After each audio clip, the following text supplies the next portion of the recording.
Hello everyone. In this video, I'm going to give you a walkthrough of AgilePoint's form as a service or standalone form component working with Salesforce as a data source. It does support some other data sources as well, which I'm going to cover in other videos. So I'm going to get into App Builder, click on Add an App, click on Form-Based Application. So now you have two options, either to create a process-based application or form-based application. Give it a name. So I'm going to create a customer order management application. Click next. Next, it would ask me to select what is the primary data source for my application. Now, as I said in the other videos, I'm going to cover custom databases, AgilePoint data entity. For now, I'm going to select Salesforce. Click next. I'm going to give it a name. Select my connection to Salesforce. At this point of time, I can see, first of all the entities from Salesforce, or if I wanted to see only the custom ones which I have created, I have a filter over here and it filters it down. So I'm going to go ahead and select my customer entity.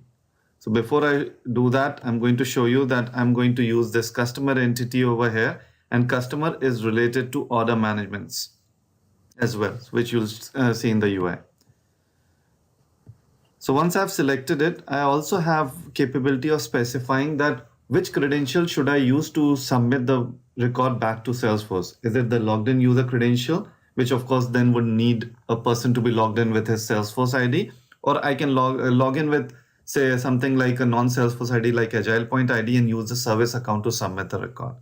Currently in my demo environment, the Salesforce authentication is not yet enabled, so I'm going to uncheck that, but this does work with Salesforce authentication directly as well. So I'm going to uncheck this.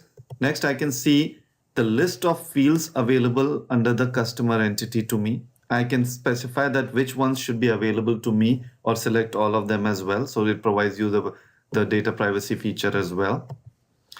And I can also specify which related records I want to bring automatically on my form. So these are the related entities to customer. I'm going to say all I need is order management. And I can do the same thing. I can filter it further for order management fields as well, specific ones. I'm going to leave all the fields and click finish. So it goes ahead and creates an application. So it creates a blank new customer form.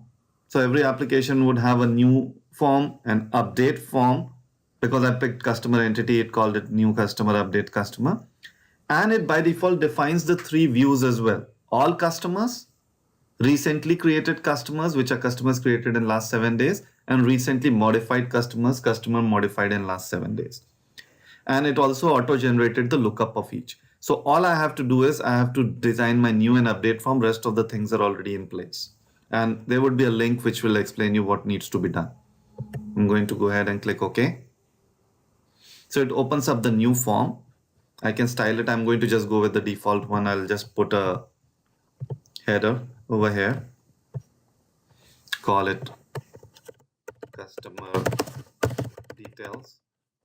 I'm not going to spend too much time styling my form. I'm going to just quickly drag and drop a name control. So now what you see automatically expanded was my primary data source and all the fields available. So I dragged and dropped the name field, and it shows me what controls are available for that particular data type, because name was a type string.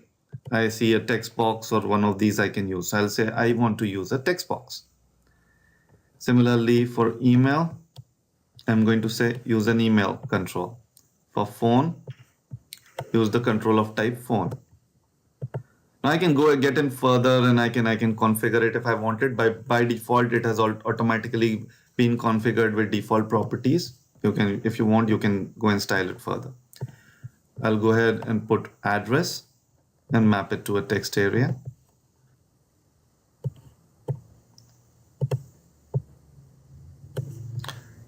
And city and state will be text boxes.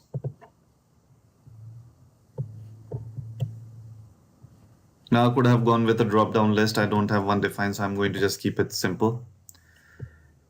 Next, I'm going to put another heading, order details.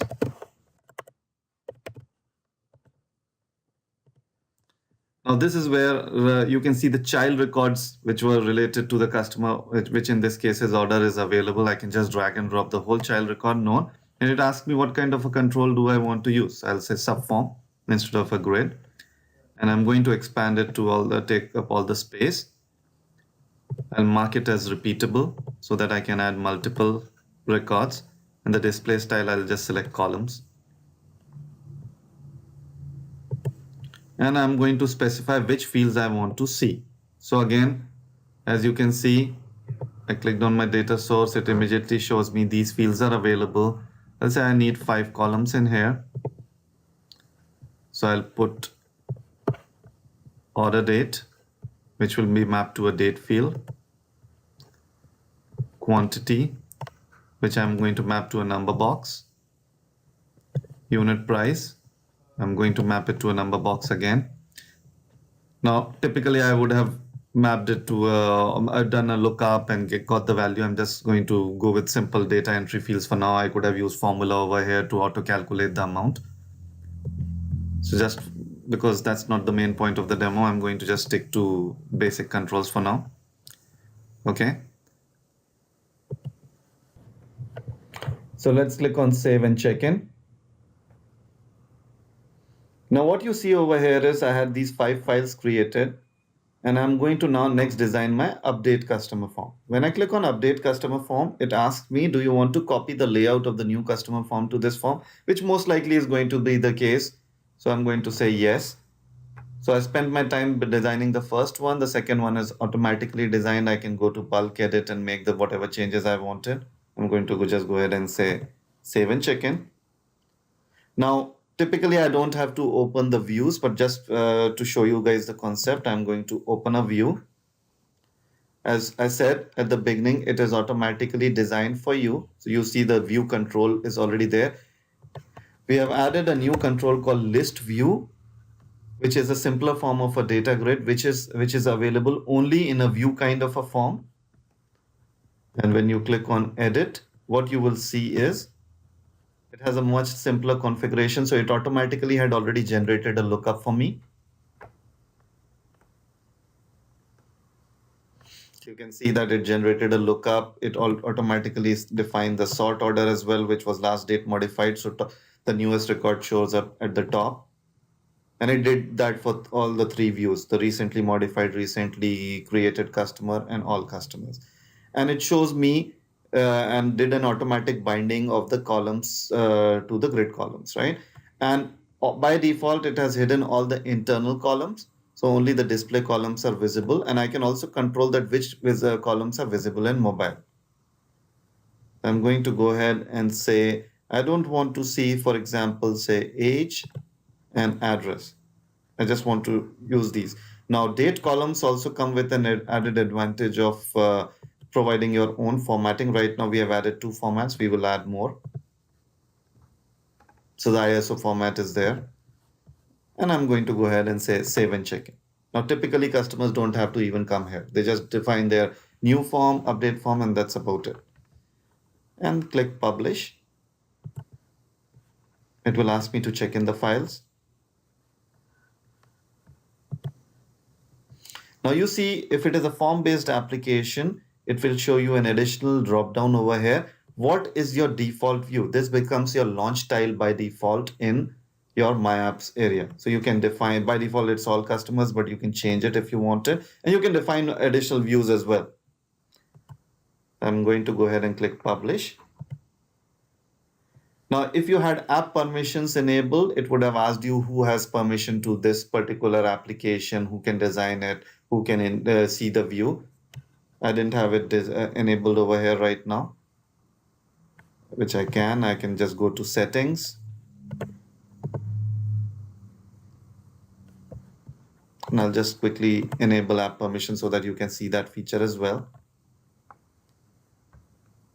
So when I was publishing this app, it would have asked me that whether I had to set any permissions. So by default, I am the owner. I can add additional designers if I wanted. And behind the scene, these are the forms, and who do I want to give permission to? Say update the form. Say all users, or so by default it is given to all users. Okay. Now next, I'm going to switch into my work center area. Go to my apps. What you see over here is there is an additional tile called all customers. Remember, I made all customers as my default view.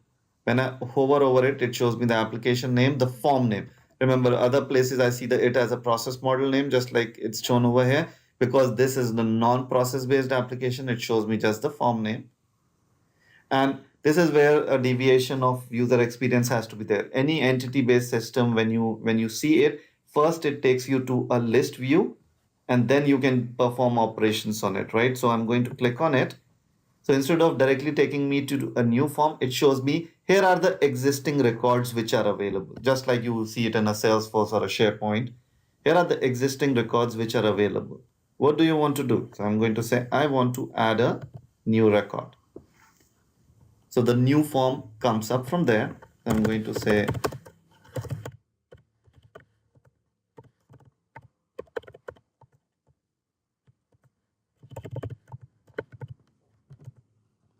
and I'm going to fill in my order details. As I said, for now, I'm going to just type it. It can obviously be auto calculated. I'm going to copy this row and say 200. So you can see both the parent and the child record is here. And it right now you see if I go to Salesforce, David Warner record does not exist. So I'm going to go ahead and click submit. And it brings me back to the view from where I started, and you can see the latest record is at the top and it has been created. So if I click on edit, I can see that record. I can see the child records are there as well. Now let's go to Salesforce for a minute and click on refresh. You can see the David Warner record got created without any process, and all the information which I entered is there, and the two records, one for 100 and one for $200 is also there. If I drill down, I can see all of those created with whatever information was being sent from my screen. So no process, the data got inserted. Now I can go ahead and update some data in both parent and child record. So I called it d@s.com and maybe just increase this to say $300 and click submit. Again, you can see that the value got updated. And if I go back to Salesforce again and refresh this record, it got changed from to d@s.com and the value got changed to 300. So it's making both inserts and updates against Salesforce. Let's go back. Okay. And while I'm here, I'll show you a couple of other features before I delete this record. You can go and say recently modified customers. So it shows me that the new record got created in last 7 days. Recently created customers, new record got created in last 7 days. Modified one showed me any record which I modified in last 7 days. And all customers. Now I can go ahead and define as many views as I want. Those are the 3 default views we generate. I can also download it as a CSV file. So it gives me the CSV file for these records. And I can go ahead and do bulk deletes as well, but I'm going to delete it from here. So it will ask me, do I want to delete this record? And I'll go ahead and say yes. And it tells me that the record has been deleted. Let's go back to Salesforce, refresh the screen, and see the David Warner record has gone. So basically, this is just like a view you see in Salesforce or SharePoint, and it basically lets you manage the whole life cycle of a record, insert, update, delete. Okay. Now, before I close this video, I'm going to get back into my build apps and show you a little bit of the folder structure. Now, all of you who are kind of used to the folder structure of a process-based application, you'll see a little bit of a difference over here. Let me just go ahead and say I don't want to show all folders. I want to only show limited folders. So it only shows you folders specific to a particular form based application. So all the process based folders are hidden from you if you ever went over here. Let me do one thing. I'm going to show you one thing first. If you go to settings, you go to build apps, common settings, you'll find that you can define that what folders you want to see in the form-based applications by default, right? So I'm going to turn off most of these and click save. So I can define my favorite folders both on the form-based application and process-based applications separately.